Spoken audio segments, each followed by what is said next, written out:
everybody. Welcome to Week 14 NFL Points, Picks, and Props. Tommy Birch from Springfield, Massachusetts. Ben O'Connell from Chicago, Illinois. I am Kyle Garlick coming to you from Key Largo, Florida, hence the beach behind me. This is the beach that I spent the day at. It was lovely. In fact,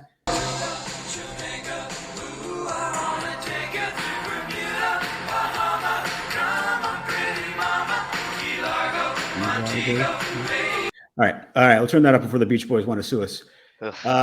Guys, Week 13, a lot of consequential things happened in Week 13.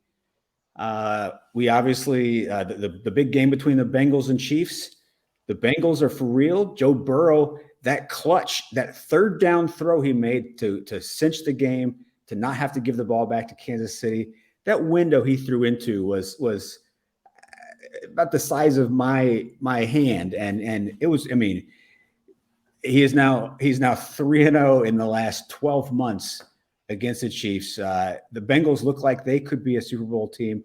Obviously, on the flip side, they are battling the Ravens for first place. Lamar Jackson goes down, and Tommy, you want to talk about the big game out there on the West Coast? The broken foot of Monsignor Jimmy G. So we did get some good news that he could be back within 7 to 8 weeks, which means he could be there for playoff time. But we have to worry about very making end the of the playoffs. So, yeah. Yeah, that's the thing. And, I got to say, first of all, you know how I love my backup quarterbacks. And I already love Jimmy because, first of all, he's my favorite player. And second of all, he was a backup and came in and won some games. Now we got a third stringer, Mr. Irrelevant Brock Purdy, going in there and playing serviceable. The first Mr. Irrelevant to throw a forward pass in a regular season game. I gotta say, it actually blew my mind a little bit. I saw Brock Purdy in the preseason. I liked him a lot. I thought that he was going to be good for the team. And then I would think it was him and Nick Sudfeld were like the competitors. But seeing him out there, I think they gave Sudfeld $2 million guaranteed, and Purdy was good enough to have them get rid of him. So I mean, if the coaching staff and the front office trusts him, and I mean, he went out there, made some tricky throws. I mean, I can get into it a little more later, but I think we'll talk about the 49ers coming up. They've got Tom Brady and the Buccaneers this week. That's right. So we'll talk about that. But a big week. Obviously, there was the Eagles blowout. I know, Ben, you talked about that game last week, the Eagles against the Tennessee Titans, and the Eagles kicked their ass so bad that the Titans dumped their general manager this week. Yeah. What else? Obviously, that's the reasonable thing to do. There's just a special level of embarrassment when you get blown out, especially when you're touting yourself to be this playoff team. It sucks that someone lost their job over it. It is quite embarrassing, but what are you gonna do? I'm still employed. Yeah. He traded away AJ Brown, and AJ Brown then up close and personal just beat the Titans like a drum. So getting into our show. Oh, hold on a second. I've got a breaking bulletin. Hold on. Let me just get to the breaking bulletin here real quick. It's a weather forecast. Current weather in our 3 locations right now. Hey, Tommy, not so bad for December, 55. It's Chicago, very nice. It's Chicago, really nice for Springfield. And where I am in Key Largo right now, it's 77 degrees and sunny. Tomorrow expected to be 77 degrees and sunny. And I believe the day after that, 77 degrees and sunny. I just wanted to make sure we all got the weather update. I will say this, though.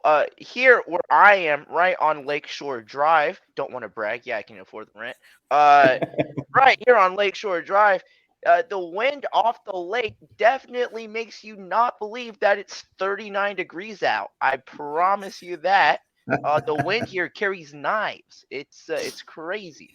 The number it's done on my hands. It's horrible. I need lotion. It is raining here, and it has been raining for 2 days. And I went back home to Connecticut yesterday to set up my my Christmas tree and the ornaments and everything. Got some really cute pictures with the family. But the power went out mid Christmas decorating. The whole house shut down, and we just like looked around, like it's the first time that's ever happened. And Yeah. that's what my weather's been like for the past like couple of days. So I hope you're having a great time, Kyle. I got wet up to my knees. That's how far I went in today while I was having my rum cocktail. So it's no spring. It's no picnic down here either. All right. Yeah. The way we begin each show, of course, is with a game. It's not just for fun. It is a determining factor as to which of us will go first, which of you two will go first in presenting your games, and which of you will get to pick your favorite, your top dog, and your easy money line pick of the week. Last week we had a World Cup themed game. Naturally, this week we're going to have a Florida Keys themed game, since that's the only thing that's been on my mind. All right. It is an even numbered week. That means, Ben, you get to go first. And your first question is, the longest bridge in the Florida Keys is the 7 Mile Bridge at 35,719 feet long. In terms of yardage, which of these running backs came the closest to rushing for that distance in his career? O.J. Simpson, Jamal Lewis, or Thurman Thomas? Thurman Thomas. That is correct. Thurman Thomas rushed for 12,074 career yards. The bridge is 11,906 yards long. Well done, Ben. You have a point. All right, Tommy, on to you. All right. There are 882 charted islands in the Florida Keys. Please name all 882. All right. Just kidding. All right. There are 882 charted islands in the Florida Keys. 30 of them are inhabited. Name someone who has worn the number 30 in the NFL this season. Anybody? Anybody who has worn the number 30 this year in the NFL. Jamal Williams. And I've got my list here going down, and Jamal Williams is indeed correct. We would have accepted, looks like there's almost like, I don't know, 25 or 26 guys like that. So good job. You successfully picked a number 30. That is a point for you, and we are tied 1-1 after one round. Okay, Ben, on to you. There have been 355 Miami Hurricanes taken in the NFL draft. How many of those have made the Pro Football Hall of Fame? Within 5. So your answer, if your answer is within 5, you get it correct. Cool. Number of Miami Hurricanes in the Pro Football Hall of Fame. Going with 17. The answer is 9. You just missed being within 5. 9 Miami Hurricanes are in the Hall of Fame. Jim Otto, Ted Hendricks, Jim Kelly, Michael Irvin, Cortez Kennedy, Warren Sapp, Ray Lewis, Ed Reed, and most recently, Edgerrin James. All right, Tommy. This is to you. Key West is closer to Cuba than it is to Miami. There have been 4 Cuban-born players to play in the NFL. The most successful of these was left tackle Luis Sharp. He played his entire 13-year NFL career with which team? The Cardinals, the Saints, or the Dolphins? I feel like it's fitting if I say the Dolphins. Is that your answer? Yes, I'll take the Dolphins. Luis Sharp was a St. Louis Cardinal, then he became a Phoenix Cardinal and an Arizona Cardinal as the team moved itself to Arizona. He played 13 years there. And in fact, he's the only Cuban-born player to have played more than 10 games in the NFL. So that was incorrect. All right. This is to you, Ben. Key West is the southernmost point in the continental United States, and Miami is the southernmost NFL city. Which NFL city is the furthest north? Buffalo. That is incorrect. Seattle is the furthest north damn. NFL city. Seattle. Okay, Tommy, you get this, you get the win. Otherwise, we will go to the tiebreaker. One of the most famous residents of Key West was Ernest Hemingway, author of For Whom the Bell Tolls, The Old Man and the Sea, Farewell to Arms, yada, yada. Name one of the 2 NFL players in history that have had the last name Hemingway. There have been 2. Hemingway.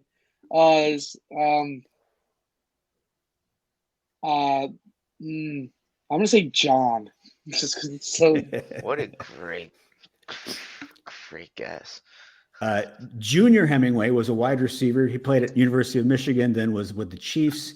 And tight end Tamarick Hemingway, he's bounced around between the Rams, the Broncos, and the Commanders over the last 5 years. Hey, you didn't know that, Birch? It's crazy. Okay. So here's our tie-breaking question. Not big The on Florida Hemingways. Keys stretches 180 miles. The drive from Raymond James Stadium in Tampa to Hard Rock Stadium in Miami is longer than that by how many miles? Ben, you get to make your guess first, and then Tommy will make his guess. And I'm guessing from what number? So the bridge is how long? The Florida Keys are 180 miles. Okay. This drive is longer than that by how many miles? So minus the 180. Okay. And it's Raymond James to Hard Rock Stadium. All right. Tollways? Yes or no? Okay. I'm gonna go. Just to drive. I'm gonna go 17. 17 miles. Okay. And I'm Tommy, gonna do you want to go give your guess? 23. It is actually 91 miles longer. Jeez. And Tommy, that makes you the winner of our game, and you then will go first in picking your favorite and your top dog picks. Well, we obviously don't know enough about Florida, so Kyle, you should probably take us with you next time, huh? Like, what is? Oh yeah, maybe We gotta do some hands-on learning, huh? We'll all go do the drive from Tampa to Miami together. That sounds. We could all go delightful. we could go to a Jacksonville game. It's probably like what, $3 a ticket right now.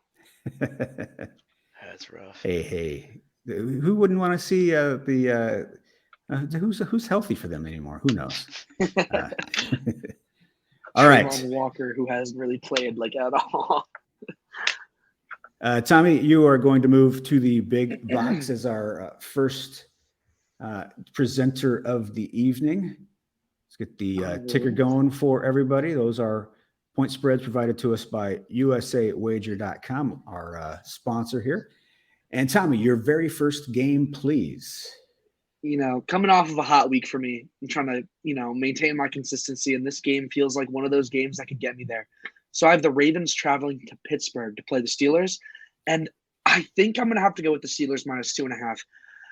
Obviously, the Kenny Pickett and Tyler Huntley matchup isn't what we thought we'd see when the season started. But honestly, this game might be genuinely fun to watch. Because I think last year, whenever Tyler Huntley got in when Lamar was hurt, it was always a fun game. I mean, he plays very similarly to Lamar. And at times, when given the flexibility, he can be a good pocket passer.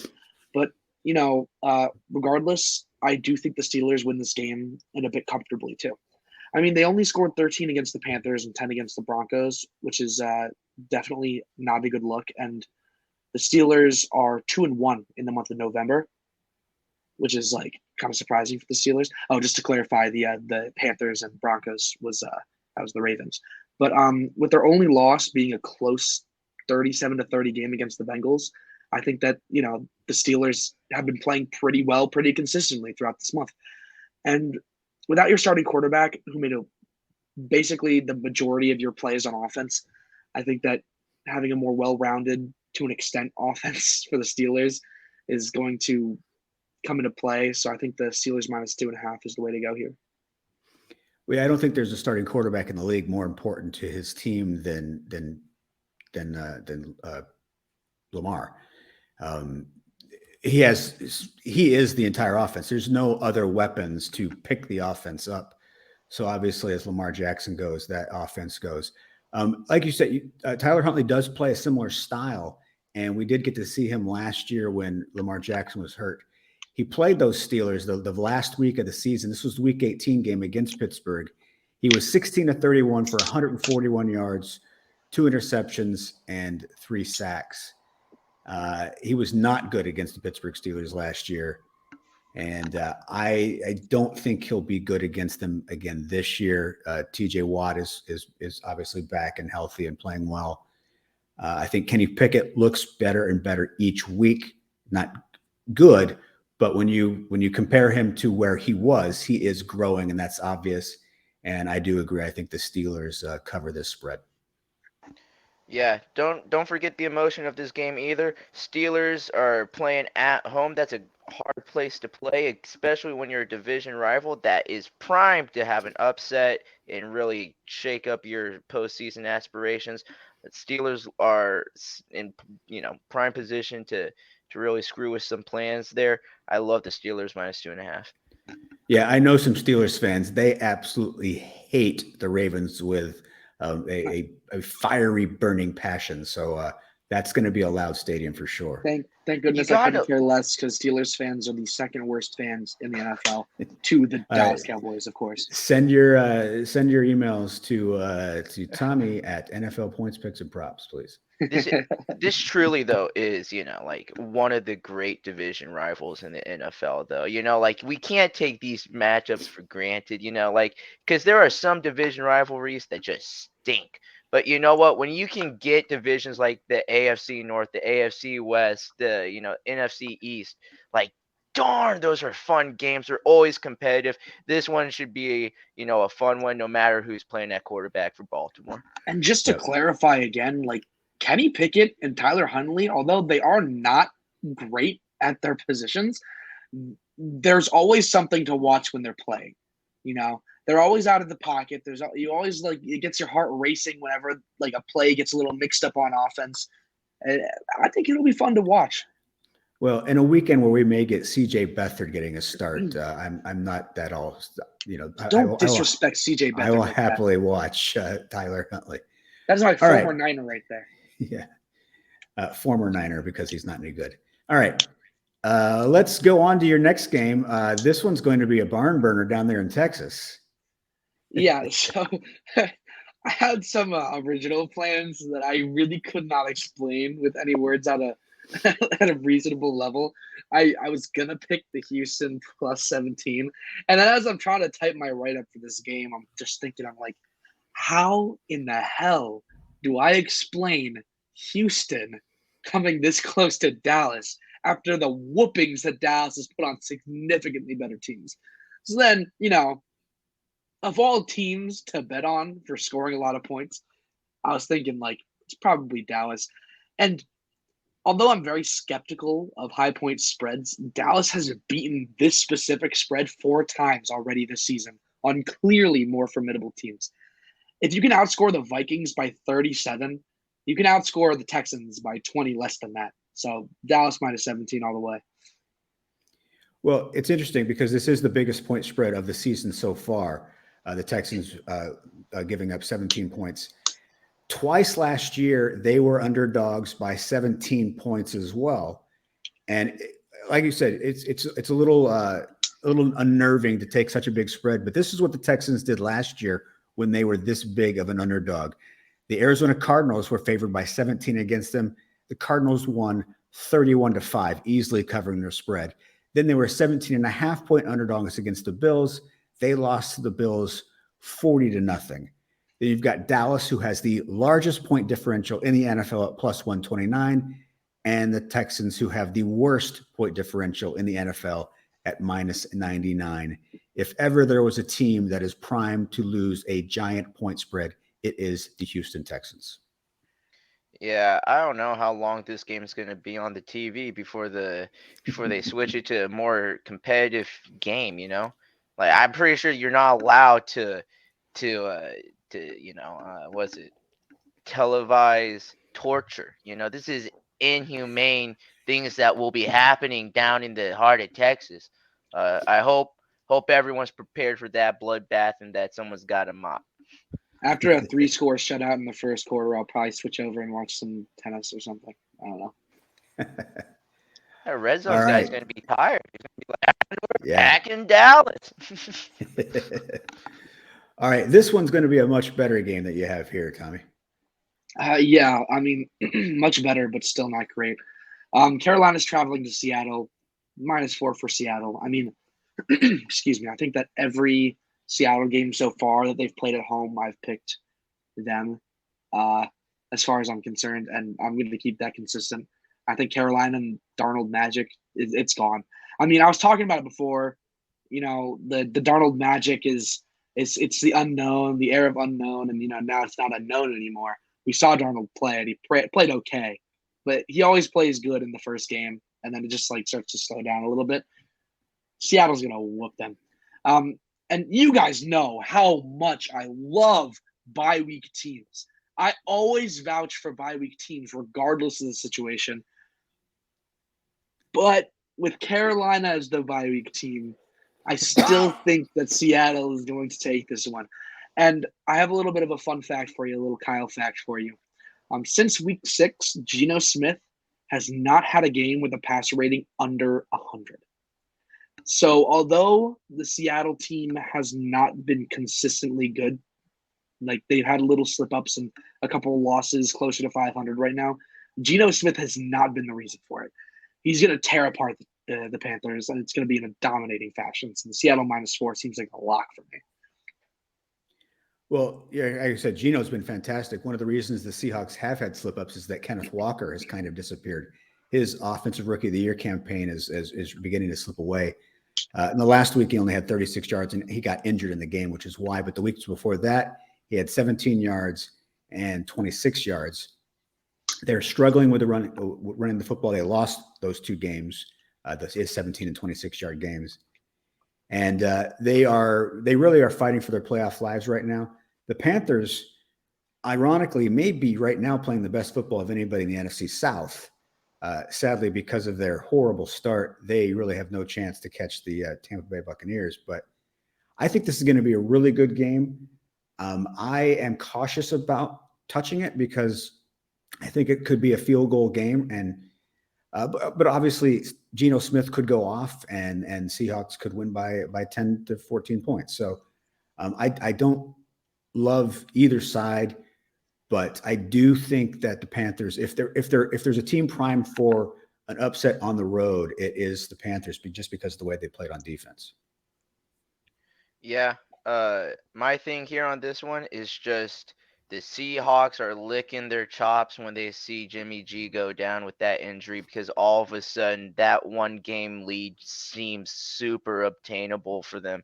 I think that the 12th man shows up big, knowing that this is a game that they need to win if they want a chance at the division, because if not, things start to look kind of shaky, as there's a few teams starting to push there towards the end. They're at 7-5, so wild card spot is not as secure as you'd like it. I like Seattle here -4, but would also be liking to shop the line. I'll likely shop the line if I put money on it. Try and get it down. See what the line at 2.5 is. Just because I do think this will be a close game. But yeah, no, I think the Seahawks are a solid pick here. Might I also clarify, adding on to the little Geno hot streak we got going on? Not last game, but the game before, playing the Raiders, he broke his season high in passing yards at 328, and then the next week against the Rams, he broke it again at 367. And the Panthers do not have a great pass defense, so I could see him possibly putting up similar 330-yard statistics that we saw last week. And if there's an over on the passing yards, I'll give a little extra prop bet, because I have another one planned for later, but I might have to hit that. Yeah, he may be the one who's the recipient of their struggles on the ground. They're passing more, and Geno's obviously picking up the slack. All right, Tommy, your final game of Sunday. It's a game that takes place right down from where I live, and between a couple of your friends' favorite teams. This is a great game to give me, because I get to pick between my 2 co-hosts here. And Ben, don't be upset. I was inclined to consider the Broncos +9.5. I was.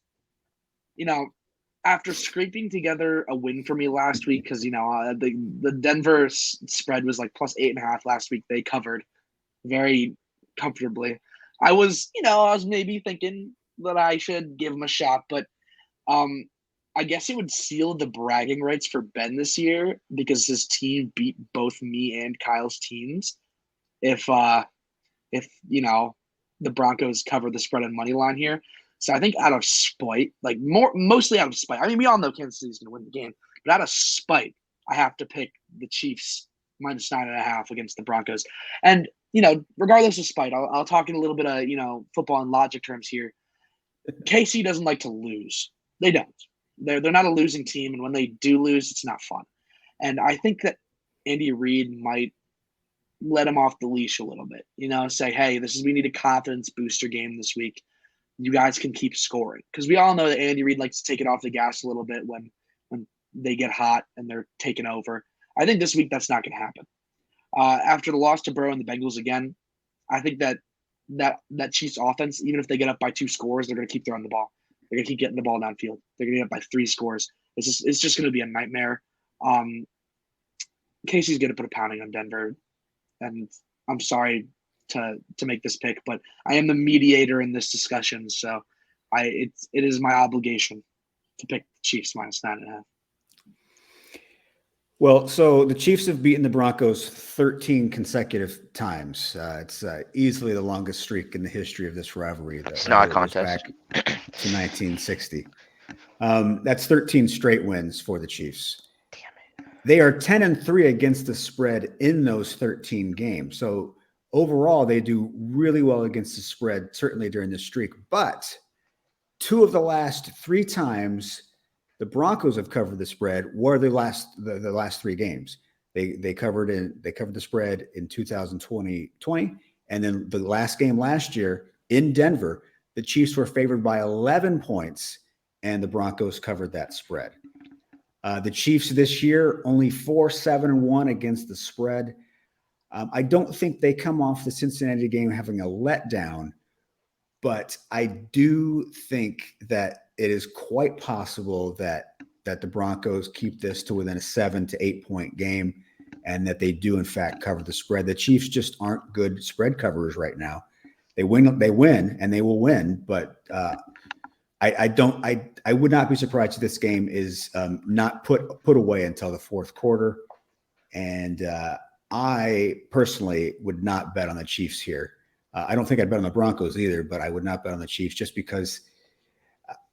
Again, we're talking about the rivalry games, the Ravens and the Ravens and the Steelers, and how the Steelers would love nothing more than to spoil the Ravens season. The Broncos, I think, are going to be up for this game.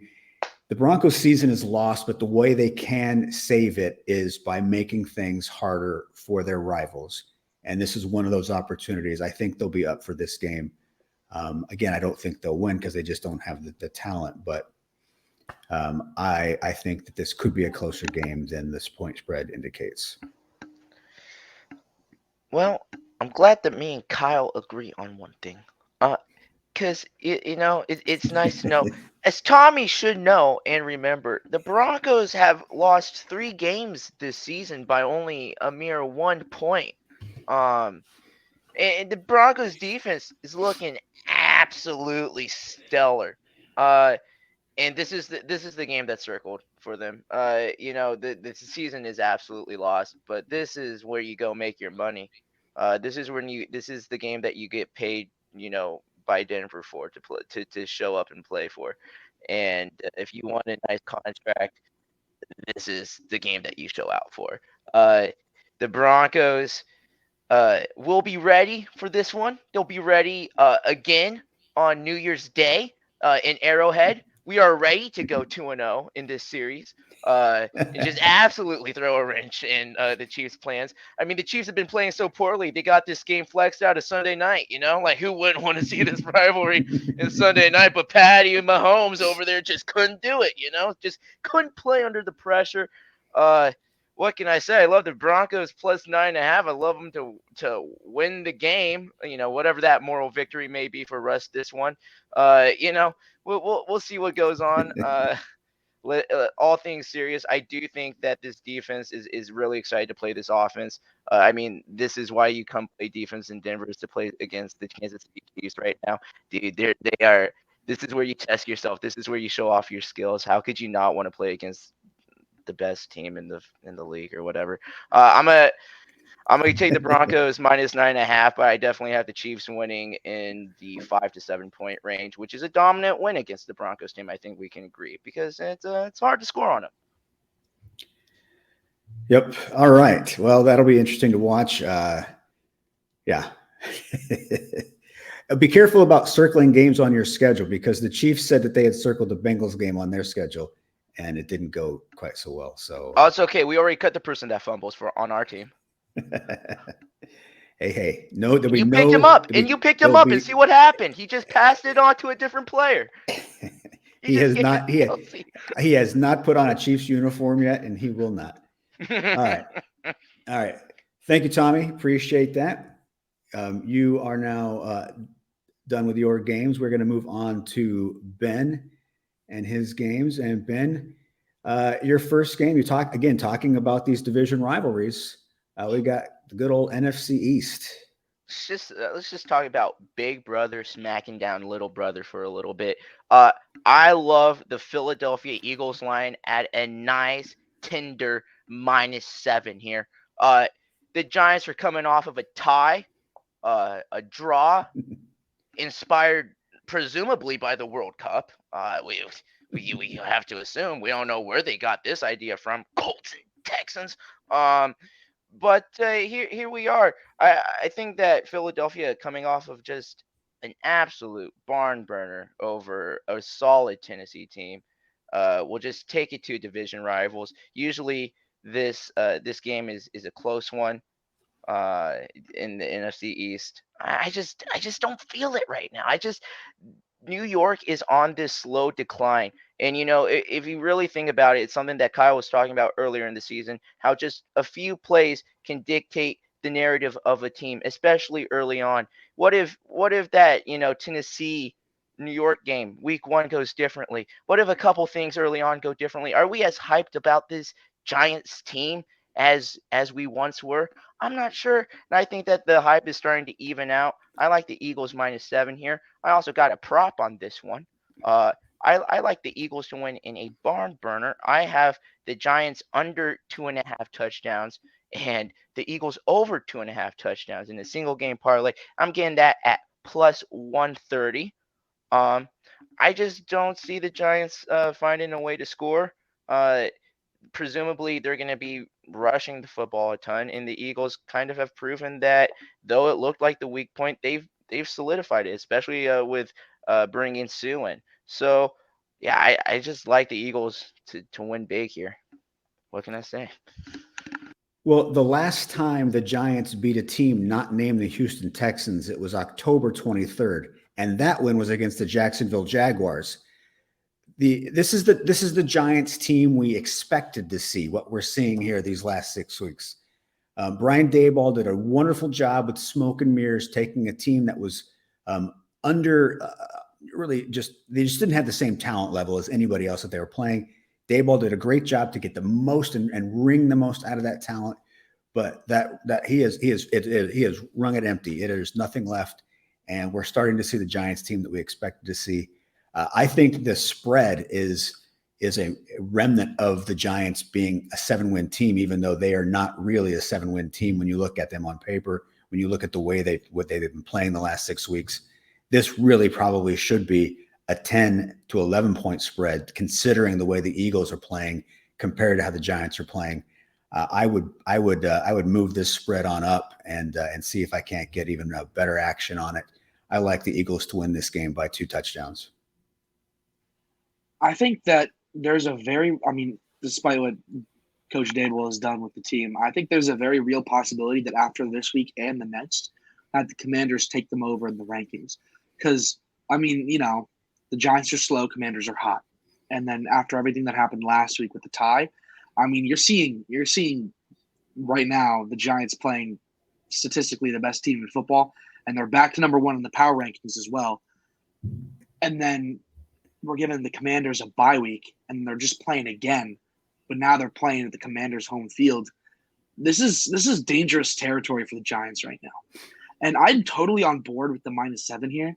I completely agree. I'm just worried about we might see another Giants at the bottom again, despite their record being winning. It's a bit sad seeing their fall from the top to the bottom though. Yeah, like you said though, the Commanders have the bye week.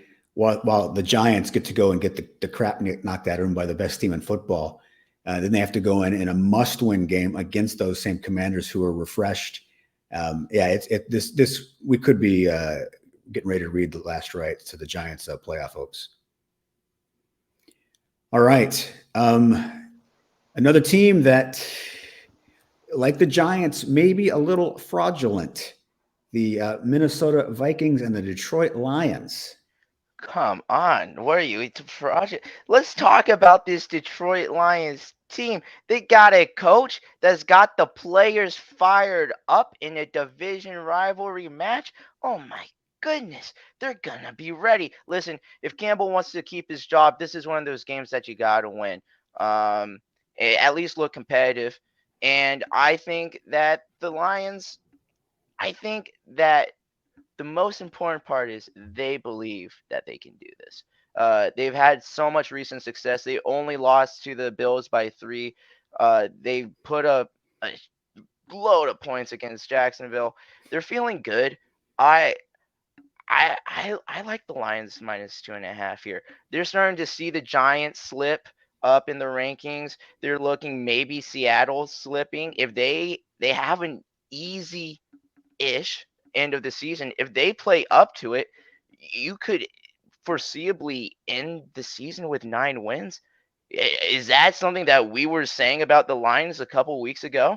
I mean, I granted it is a stretch here. But the Lions are also favored here, I think, for a reason. I like the home field advantage. I like just the energy that the Lions are playing with. This is the Lions team I've been waiting all season to play or to see play. Uh, and they're really turning it on. Amon-Ra St. Brown had a hell of a game last week. I don't know. I just like this Lions team, and if I'm just back on this blue Kool-Aid, I'm sure I'll be off of it next week. But for this week, call me a believer. Give me the silver and the blue face paint. I'm ready to be a Lions fan. Take me to Ford Field. Let's go. Now, to be clear, the fraudulent team that I was talking about were the Minnesota Vikings. Oh, good. Okay, I didn't know. They are the worst double-digit win team in the NFL. Well, there's only 2 of them, but they're. So I came across this stat. It's net yards per play. So it's your offensive yards per play minus your defensive yards per play, and the teams that are at the top are the teams you'd expect to be at the top. The Eagles are number 1, the Chiefs are number 2, the Bills are number 3, the Dolphins are number 4. All the top teams are at the top. The Minnesota Vikings are 29th. They are below the Rams in net yards per play. The Lions are ahead of the Vikings in net yards per play. And I saw this other index. It was a luck index where it took dropped interceptions by the other team, fumbles by the other team, missed field goals and extra points by the other team, and calculated a luck index. How lucky are you in the terms of your team, your opponent making mistakes and not capitalizing on your mistakes? The number 1 team in the NFL, the Minnesota Vikings, calculated at almost 2 full wins, are credited to just luck. This is not a world beating. In fact, this week I wrote a whole thing about how the Minnesota Vikings are going to disappoint you in the playoffs. If there is going to be a last year's version of the Tennessee Titans, number 1 seed getting bumped the first time out in the playoffs, it's the Vikings. Their defense is not good. In fact, I've got the DVOA numbers here. Let me go this. They're terrible. They're 29th in net yards per play. They're bottom half in almost every defensive category. Kirk Cousins is what they call variance, where he's had one of the most wild variances in anywhere in the NFL in terms of he will be great one week, terrible the next week. Overall, that makes him look okay, but he'll just have these terrible games. I just don't like this Vikings team to do much. They're obviously going to win this division. They can clinch a playoff berth this Sunday, but look for them to be one and done in the playoffs. And would the Detroit Lions beating them surprise me? Not at all. In fact, they're a favorite, and I like the Lions to win this game. All right. I'm a little conflicted here. Personally, just from my own mindset, I'm not touching this game. I would shop around. If I could find like a Vikings +4, I might take that. But I have to say, the AFC East, and I know we're not like the AFC East is one of, if not the most competitive divisions in the NFL right now, and the Vikings have beat every single team in the AFC East at this point. And their loss to the Cowboys was pretty bad, but I think that bad taste in the mouth is kind of just, taking away from their last 2 wins. And I think that this Minnesota Vikings team, although, they have been lucky and their yards per play isn't that high, I still think that they are a very formidable team when it gets down to like the nitty-gritty. I think they'll win a playoff game.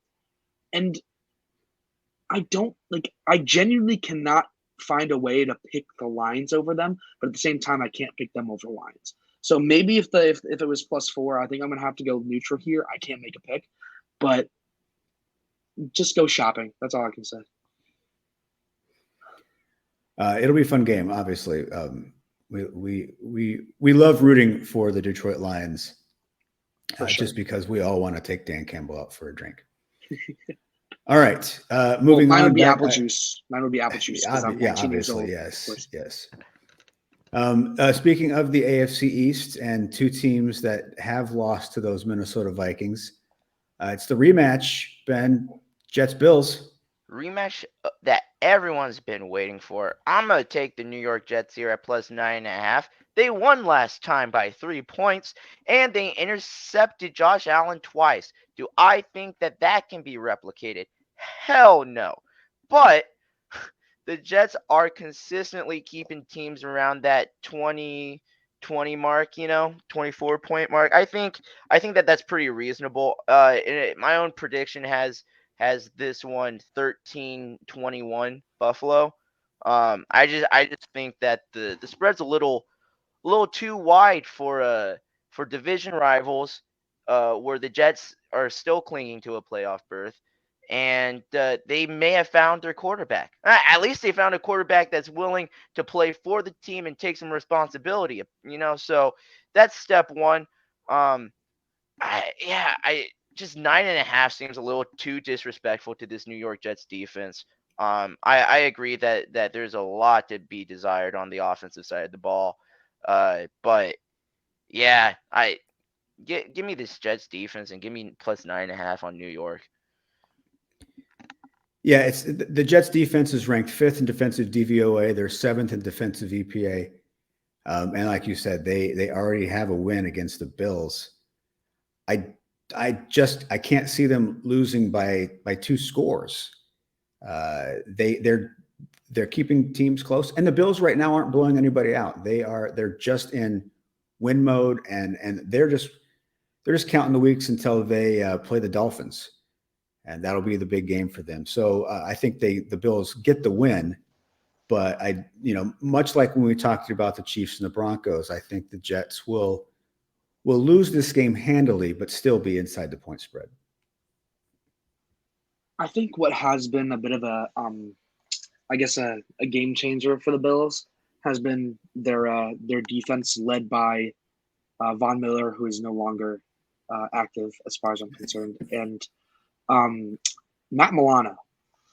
And Matt Milano's been playing at a possibly first-team All-Pro level at this point. I mean, you see him just from the eye test, you see him on the field. He's just making plays, and the guy did not practice on Wednesday. His knee is busted. So I'm a little bit worried about that for the Bills defense. And with that not even being involved, if Matt Milano played this game, the last time they played, Zach Wilson played pretty well. And if you can let Zach Wilson play pretty well, you should be ashamed of yourself. Mike White is a better quarterback than Zach Wilson, and he has more guts than Zach Wilson. He leads the team better than Zach Wilson. And if you're going to let Zach Wilson throw 18 for 25, a touchdown, no picks, then you bet that Mike White is going to tear the defense apart. I love the Jets to come in here and make it real competitive in Buffalo. Like I said, the Bills defense is hurting. Miller just had his ACL repaired. He's done for the year. Milano's banged up. That the great safeties there have been injured the second half of the season for Buffalo. Injury. I mean, it's a war of attrition. Whoever can get to January the healthiest. Right now, the Bills are struggling there. All right, Battle of Ohio and another rematch. Oh, this is a good one. You guys ready? Here, let's just talk about this. Last week, the Browns beat the Texans 27-14. Do not let that scoreline fool you. It may have been one of the worst games on last week. The first half, okay, the Texans were winning 5-0 until there was like 3 minutes left in the first half. And Peoples what's his name? Peoples Jones, right? Turns the punt for a touchdown. Oh my goodness. Are the Browns back or whatever? I don't know. Dude, Deshaun Watson went 12 for 22, 131 yards, not a single touchdown, and he threw an interception. You think that he's going to go to Cincinnati, one of the biggest rival, the most hated, he's going to go to Cincinnati, to the jungle, and he's going to not just absolutely feel the ridicule that they've been preparing for this. They've been excited. They've been up all week making their posters. They're letting the paint dry. They're getting excited for this one. There is some professional level talkers in Cincinnati, and they're gonna be there. And this is gonna be an absolute smackdown for the Cincinnati Bengals. They're feeling good about themselves, man. They just beat one of the best teams in football. The Browns literally barely escaped Houston. I'll say it, 13-point win, but it was still an ugly game for the Browns. It was possibly the worst half of football they've played all season. That defense looks stellar, but I mean, against the Texans, congratulations. I'm gonna take the Cincinnati Bengals -6, and for Deshaun Watson to probably cry on the bus ride home. That's what at least that's what I'm going to hope for. I'm going to take Cincinnati -6 here. Yeah, Watson had his little press conference last week before the game with the Texans, and he refused to take any non-football questions. And of course, the press obliged. I don't imagine the Bengals fans that are shouting at him are going to give him the same deference to his request to please keep it football related. And in the football realm, his game against the Texans was probably the worst quarterback game against the Texans all year. Every other quarterback that has played Houston has looked a lot better than Deshaun Watson. The last time these teams played, of course, the Browns kicked the crap out of the Bengals on Halloween. But man, these two teams are so different than they were then. Obviously, Brissett's now on the sidelines. In that game, Nick Chubb was a stud. The defense was fantastic. This Browns defense not nearly as good now. The Bengals have completely turned it on. Since that game, they've won 4 in a row. Jamar Chase is now back. T. Higgins has turned into a superstar. Who needs Joe Mixon when you've got Samaje Perine? He had 3 touchdowns against the Steelers. He went over 100 yards against the Chiefs. Against the Titans, he outgained Derrick Henry. The Bengals right now have it all going on, and they're going to, I think, easily cover this spread against the Browns. So you never in either of your or the viewers' lives will ever hear me defend Deshaun Watson. I will, however, give a different perspective and say that it was his first regular season game since 2020. And I know that's not saying much because it's still the Texans and he still played like crap. But the guy hasn't played a real competitive, season-altering game.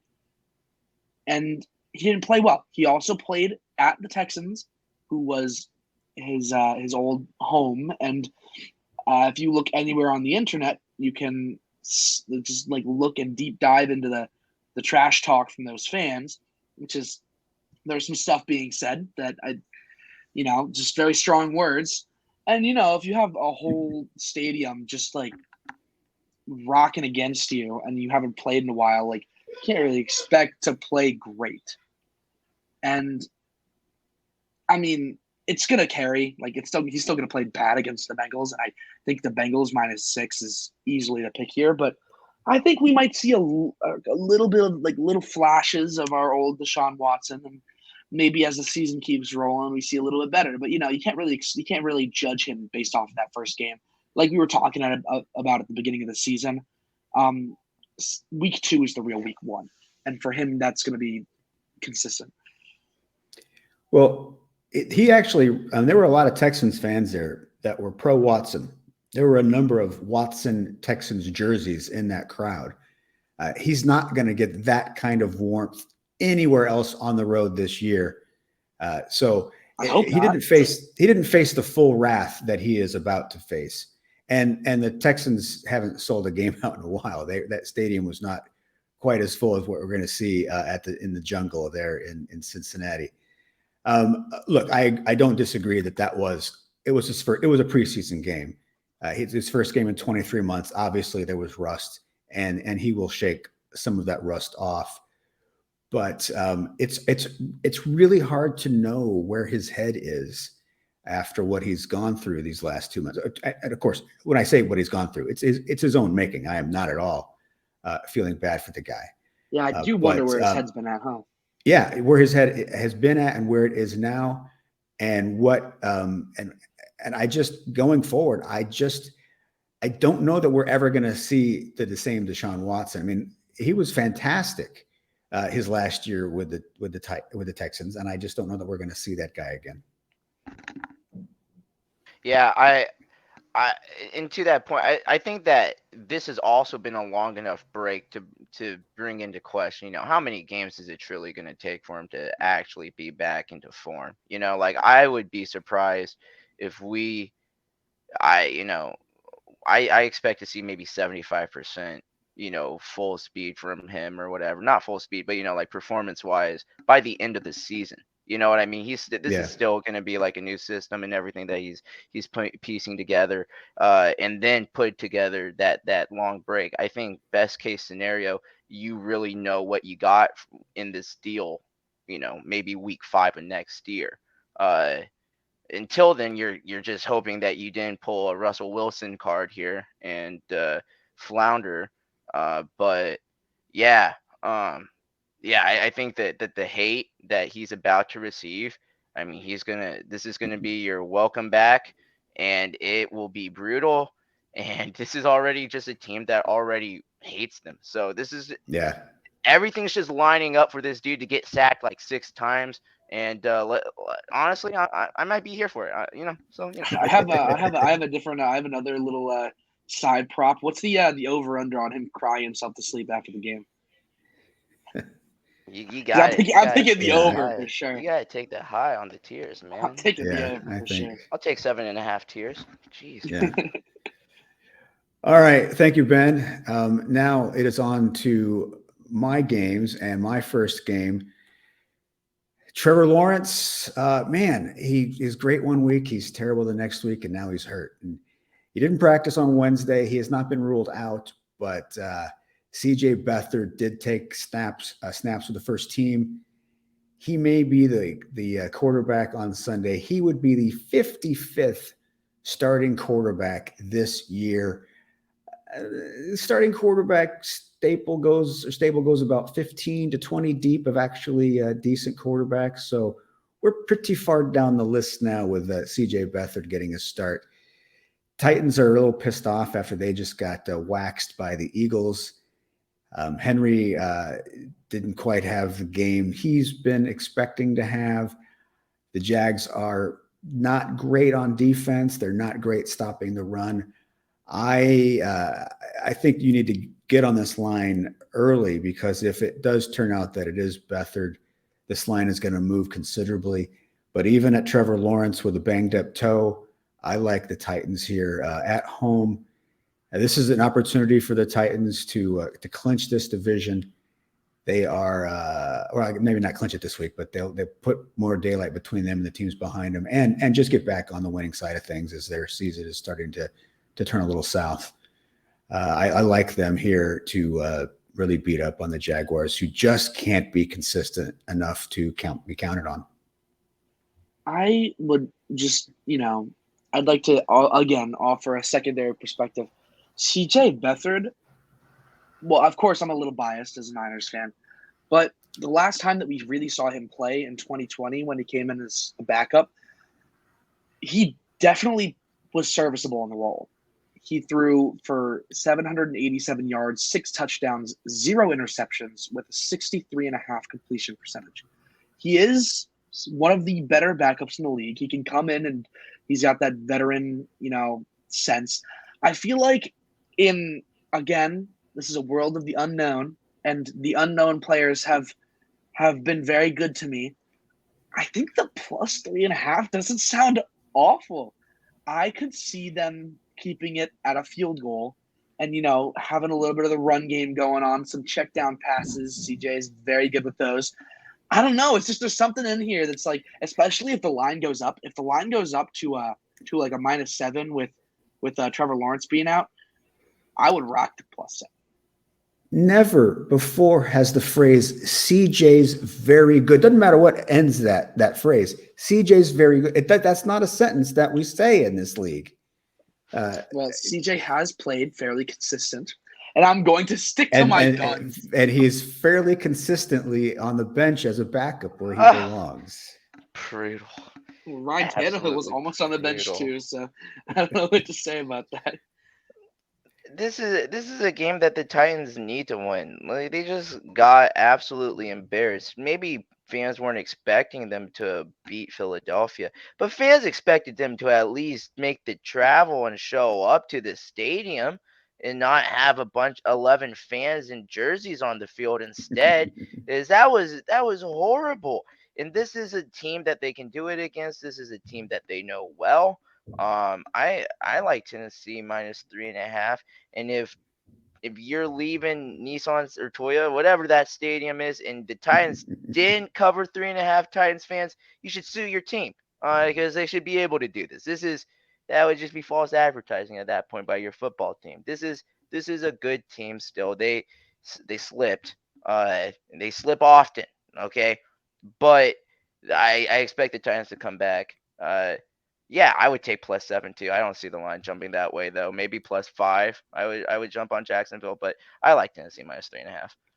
Yeah, I mean, they got beat up because A.J. Brown is a monster and because Jalen Hurts is having an MVP caliber season.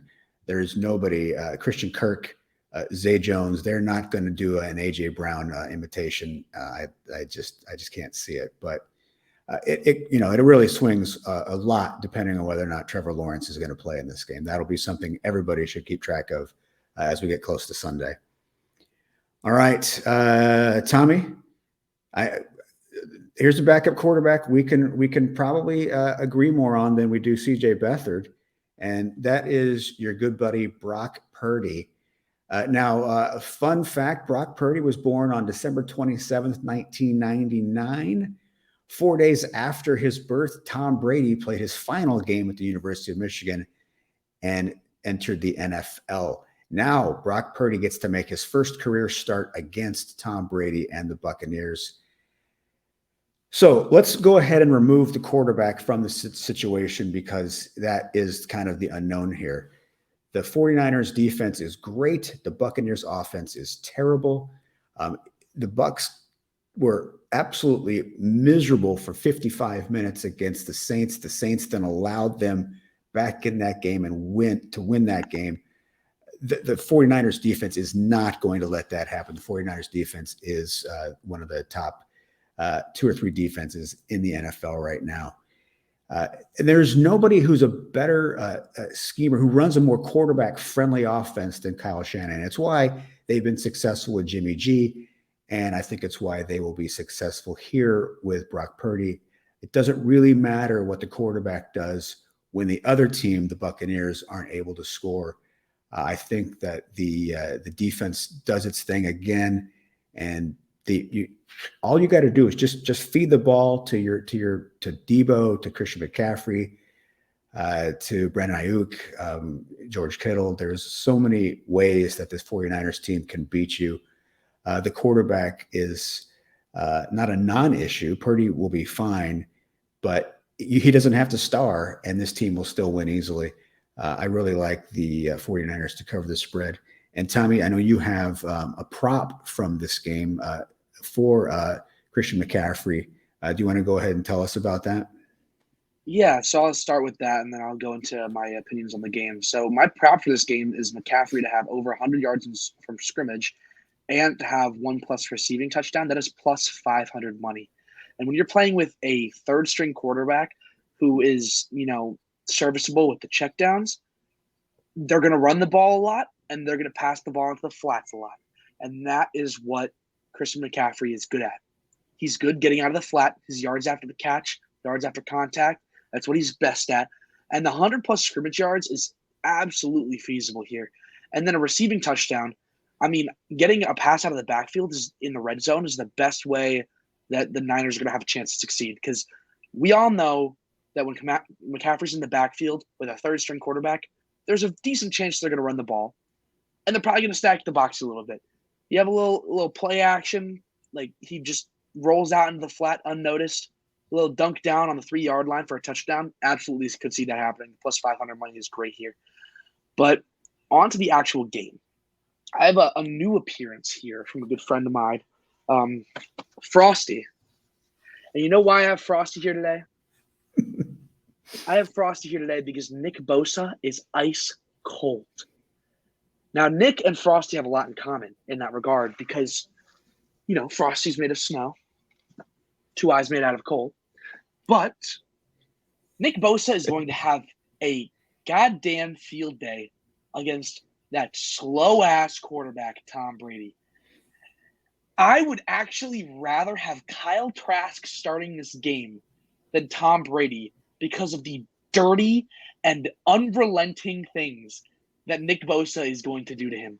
I could see another 2 to 3 sack performance from him, and this defense is going to shred the Buccaneers. Even if Brock Purdy just doesn't play well, which is always a possibility with third-string quarterbacks. God damn it! I think Tom Brady is going to contemplate retiring again.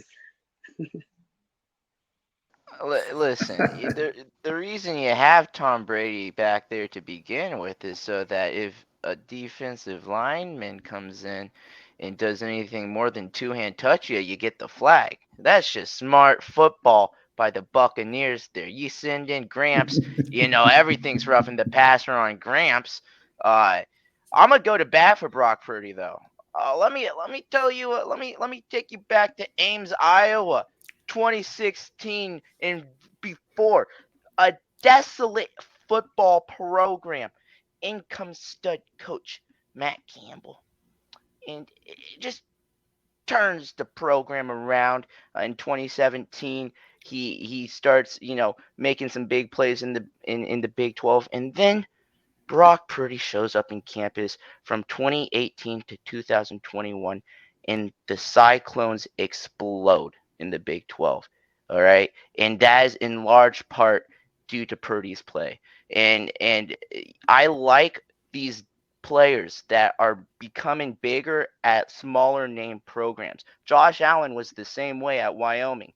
There are some. I'm not going to say that Brock Purdy is the next Josh Allen by any means, but there's just this mentality that you have to go into a program that's historically a losing program and turn that culture around. You got to be a great locker room dude. You got to be able to actually sling it on the field in game and in practice to make everyone believe that the culture's changing. The dude had 19 rushing touchdowns in his time as a Cyclone. He's not the most mobile quarterback, but he can break it around here and there.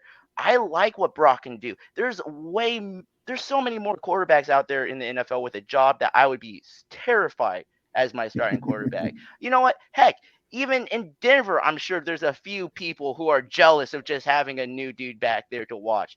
I like Brock Purdy. I like the 49ers, and expect Brock to surprise and turn a couple heads and make Washington interested in something. That tends to be the Commanders' MO.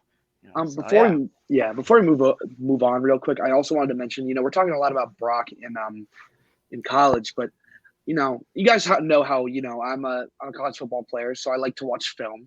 I watch a lot of film on these games, And I wanted to watch some film on Brock. So I wanted to see how he did during the game and what things he did consistently as a quarterback in the NFL.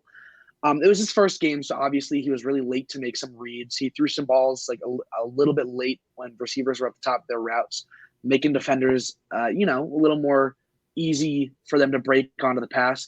But I'm telling you, the guy, when he was a little late on the throw, he put the ball in the right spot to the point where the defenders couldn't get there. And although he was throwing the ball late, I mean, he's been playing against one of the best defenses in the league every single week so far this year as the number 2 since Trey Lance got hurt. He has been the scout team quarterback. He's been playing against, even when the Niners were completely healthy on defense, he's playing against the Bucs. And I think that with his last season of play and practice and the way that I saw him play on film, he's more than capable to lead this team to a win, let alone just be there for it. Well, what's interesting, I think, is generally speaking, the conventional wisdom is if you're being picked at the very end of the 7th round, you'd like to not be picked. That way you can be an undrafted free agent. You get to go ahead and shop around and pick a team. And probably he's not picking the San Francisco 49ers if they don't pick him with that last pick, because you've already got Trey Lance, you've got Nate Sudfeld, and they, even though they were shopping Jimmy Garoppolo, they had him. He's not going to come into that situation. But because they drafted him last and they took that kind of decision away from him, he's now leading a playoff team in December as a rookie. And he would never have had that opportunity with any other team. It's just the randomness of that. And all of a sudden now this guy who a year ago was in college, now he is leading one of these Super Bowl favorites here in December, playing meaningful football. It's just a really kind of a fun twist that how quickly things can change in the NFL for teams and for players. And I think we'd all like to watch Purdy do well, partly because it's going against Tom Brady, but partly because it's an underdog story. It's fun that here's the very last pick in the draft, going against the winningest quarterback in the history of the league. How cool is that? And how much fun will that be on Sunday? I really look forward to this game. And I hope that Purdy puts up 3 touchdowns and Brady throws 3 interceptions. But, last time a first-time starter played against Tom Brady in the Bucs, I don't know if this is the last time, but I'm just going to say it's the last time. Taylor Heineke in that playoff game against the Super Bowl winning Bucs. Yeah, we all fell in love with Taylor Heineke. He almost did it. All right. Well, that is the end of that game. Staying on the West Coast, and the Miami Dolphins making a second trip to California in 2 weeks, taking on the Los Angeles Chargers. This was the flexed game where the NFL said, we're tired of watching Patrick Mahomes. Let's watch Justin Herbert and Tua. Well, Tua, I think, is going to have a big, big game. The Chargers have given up more than 400 yards in 4 straight weeks.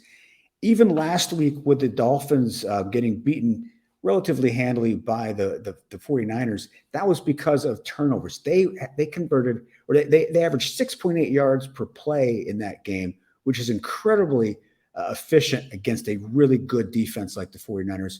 So don't think that for a second that this Dolphins offense isn't still great. And they played most of that game without Jalen Waddle. He got hurt in the game. He says he's going to be healthy this week. This Chargers defense is terrible. I think the Dolphins run up and down the field on them, and I'm a little surprised it's only a 3-point spread. Yeah, the Chargers, I know they're a fringe playoff team right now. They're playing for their playoff lives. This really kind of is a must-win for them. It would be a 7th loss if they lose this game. But man, I like the Dolphins in the dome there in LA to really put on a track meet. I think Tyreek and Waddle both have big games. Tua has a big game, and I really like this offense. I also am doing a parlay, or not a parlay from this game, but this is my prop for the week. I am going with the Chargers scoring band, or the points band. Chargers going to be keeping up with the Dolphins for a little bit. They're going to fit into that sweet spot, 21 to 30 points.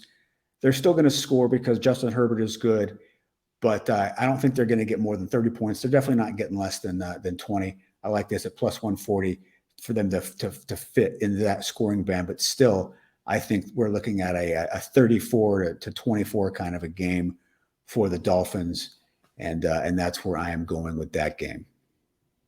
I completely agree with you in this regard. I think the Dolphins losing to the Niners was just kind of luck of the draw. Long story short, shit happens. And this week, they're not going to let that happen. I mean, the Chargers are not as good as the Dolphins. And last week, the Niners were the favorites, reasonably the favorites. So I think the Dolphins come in here with a bit of a little angry from last week, especially after losing to Brock. And I think that they're going to come in here and whoop the Chargers. And I do like the prop as well, with the Chargers scoring between 21 and 30. Their offense is definitely serviceable, but their defense is just terrible. So although Miami is going to win, and decidedly so, the Chargers will keep up a little bit. I'm really sorry to all 57 of the Chargers fans out there. This is not a great game for you. I'm also sorry that your coach is the only thing worse than being a complete idiot. He's a hidden idiot, and he's going to keep tricking your organization into keeping his job just a little bit longer than you'd like, and he's just going to keep ruining Justin Herbert's career. The man's being asked to do everything, and he's too young to be able to even know how to do everything. Like, I think that we're forgetting truly this guy is being asked to do it all. And that is just unreasonable, especially with this defense. Man, it would be crazy to ask any like Hall of Fame quarterback to carry this defense. And to be honest, dude, Justin Herbert, he may turn into a Hall of Fame quarterback, but he's obviously not there yet. He's very early on in the career. And if he keeps having a coach that lets him play injured and just making bad decisions and then having a horrible defense, man, career is going to end up like Phillip Rivers, someone who had a lot of talent and could have done a lot of things, but just unfortunately played for the Chargers.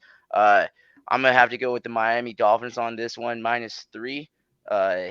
But yeah, dude, what a disappointing team the Chargers turned out to be this year, huh? Well, and that's the thing is Brandon Staley's a defensive guy. Why can't this defense be at least average? That's all they need to be is average, and they're a playoff team. But it's one of those things where it's like, how long do they continue with Staley? I don't want to advocate for a guy's firing, but man, you hire this defensive genius, and he's not only not a defensive genius, he is proven to be terrible in managing the franchise quarterback. I don't know. I mean, every year the Chargers are a preseason favorite, and every year they disappoint. At some point, the head coach has to be the one responsible for that. I don't know where the Chargers go from here, but I know on Sunday they are not going to look good against the Miami Dolphins. Monday night, and again, I don't want to talk about a coach that should be fired, but man, Cliff Kingsbury. Is there a more pointless team this season than the Arizona Cardinals? I mean, if you look at all the worst teams in the league, at least like for a stretch, we all enjoy Dameon Pierce and the Texans. And the Texans are going to have the #1 draft pick. So that's kind of a story. Justin Fields has made the Bears relevant, even though they continue to lose. The Rams are an interesting story because they're the defending Super Bowl champions, even though they're terrible. The Cardinals are just terrible and boring. There's nothing about this team that's interesting at all. Why do they exist? Why is Cliff Kingsbury still around? Why did the Cardinals give him an extension in the offseason? I don't understand it.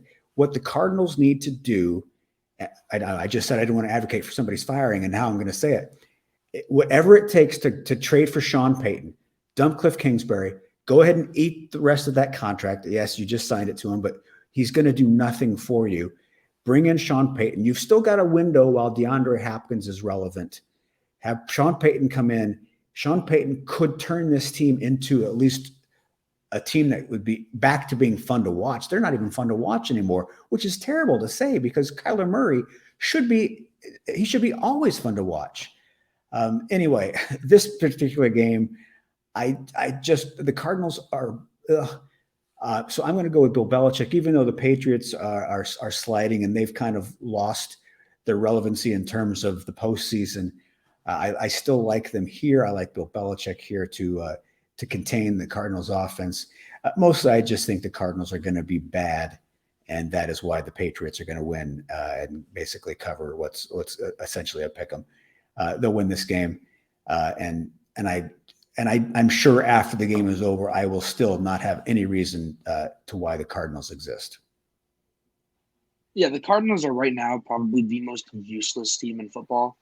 I mean, there's not really just a point of them being on anybody's schedule. I feel like maybe if we had like we could trade them to the XFL for a little while, maybe get one of those guys coming up. But I mean, I guess this is more to say, don't sign your new head coach to a 5-year contract after having a getting better season and hoping for more. I would hope that the coach should prove that they have consistent success, especially after starting off 8-0 and then just falling off a cliff last year. I mean, I never understood the signing to begin with, and I guess that is more been proven now. I mean, they are also divisional rivals, so I already have a negative opinion towards them. But this Cardinals team is just so disappointing because at the start of the year I was so rooting for them too. I was like, this is the year Kyler's really going to prove himself. And then every week he just made me look stupid. And I don't think I can ever pick the Cardinals ever again. Well, I did have that 3 in a row, the three-piece win from them. But even with that, I still can't do it. The Patriots they're just better coached, even with the lesser talent, I guess. I mean, I don't know what to say. I feel like maybe we have been closeting Kyler away, and it's not even his own fault. Maybe it has a little bit to do with Cliff at this point because we've been putting all that stress on him. Maybe we take Cliff Kingsbury out of the picture, gets Sean Payton in there, and maybe he plays like an MVP caliber player. We don't know, but as of right now, we're not going to find that solution. So I'm going to pick the Patriots -1.5. You know who's really gotten burned by this Arizona Cardinals team? HBO. Oh my goodness, these poor guys. They were like, hey, everyone loves Hard Knocks. We should make an in-season Hard Knocks. And on paper, everyone was like, yo, this is awesome. And then they said, hold up, we're going to do the Colts. And everyone went, okay. I guess we'll watch that. We'll listen to Pat McAfee talk about it. Okay. And they say, okay, we learned from our lesson last year. This year we're gonna follow the Cardinals. And everyone went, all right. Yay! That should be pretty exciting. We saw what they did against the Raiders. That was cool. And then absolute just disappointment. They need to cancel this series because it's cursing a team every year. And I swear if the Broncos get it next year, I'm going to cry a river. It's just so sad. Talking about like the Chargers, this is just a team where it's just a waste of potential. And it just sucks because you see some of these great quarterbacks and you're just like, dang, are we losing a season of their prime? Are we losing? Like, what are we losing here? And I think just an unfortunate situation in the desert there. I'm gonna ride with you. I like the Patriots -1.5. Yeah, and let's remember, Cliff Kingsbury was never a winning coach at college either.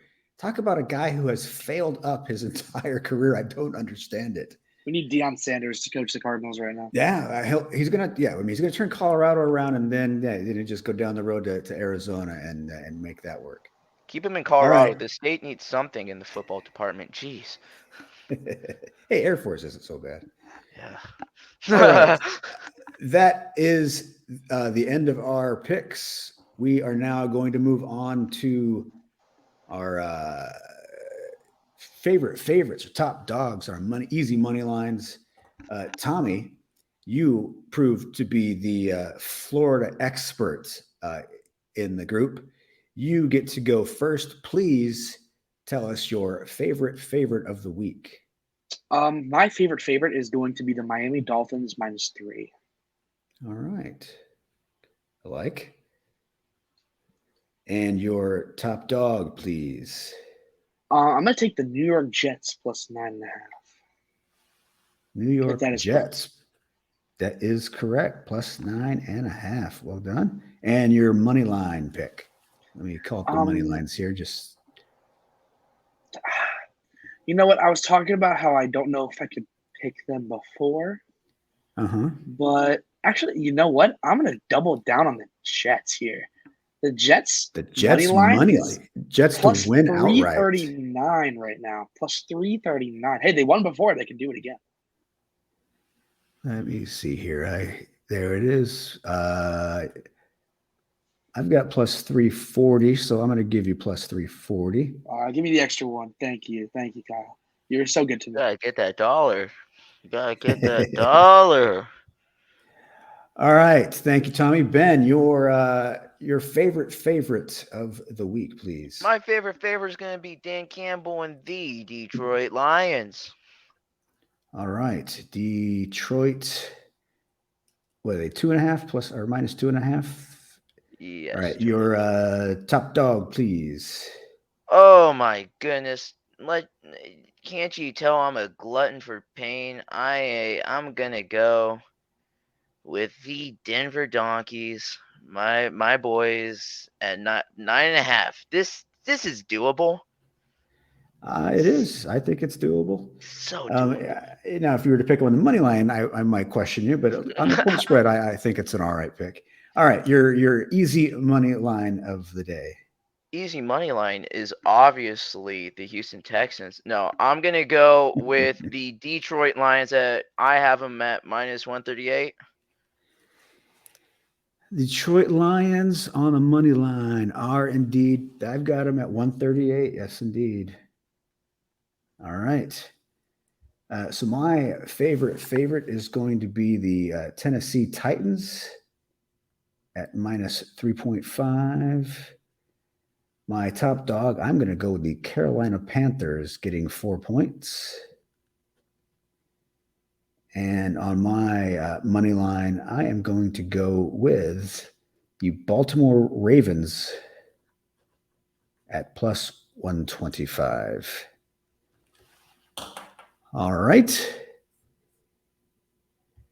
Any last words of wisdom as we get set for Week 14 games to kick off this week? Brock Purdy is him. Brock Purdy is him. Yeah, Brock. Yes. So we do know that for a fact that Brock and Tyler Huntley will be quarterbacks 53 and 54 to start this year. And then perhaps CJ Beathard becomes quarterback number 55. It is the age of the backup quarterback. I can't think of a team that has won the Super Bowl getting contributions from 3 different starting quarterbacks. There are plenty that have done it with 2. But I can't think of any with 3. So the 49ers are trying to do something unprecedented here, but they've got the team around him. Certainly possible. Certainly possible. Definitely possible. All right. Thank you, guys. Appreciate you joining me this evening from the beautiful Florida Keys. I'm sorry. You guys aren't with me at the Keys, are you? No, I'm sorry. You guys are in the cold and gray of the Midwest and Northeast. My bad. I apologize. Thank you to you, though, for tuning in. Well done on you. Good job by you to join us. We are here each and every week to provide you all of our picks for all the NFL weekend. This is the last week of bye weeks. 6 teams on bye the second Sunday of December. What's going on, NFL? Come on, these teams don't want to be on bye this late. But starting next week to the end of the season, nobody more on byes. We've got full schedules of NFL all weekend long. We're going to start to get those Saturday games too, which is great. But thank you so much for joining us. Come back next week. Tell your friends to come back next week. On behalf of our sponsors at USA Wager, we thank them. We are part of the Sports 2.0 network, part of Noop Sports. The 3 of us are NFL writers, and as you can tell, NFL geniuses. So I think that's, well, 2.5 of us are NFL geniuses based on that hat there. Wow. Anyway, thanks, guys. On behalf of Mr. 49er himself, Tommy Birch, there in Springfield, Massachusetts. Maybe he doesn't want to be identified as Mr. Denver Bronco right now, so we'll just call him the lovely and talented Ben O'Connell in Chicago, Illinois. I am Kyle Garlett, normally coming to you from Denver, Colorado. Thanks so much for joining us tonight. Until next week, happy betting. Broncos country, we tried.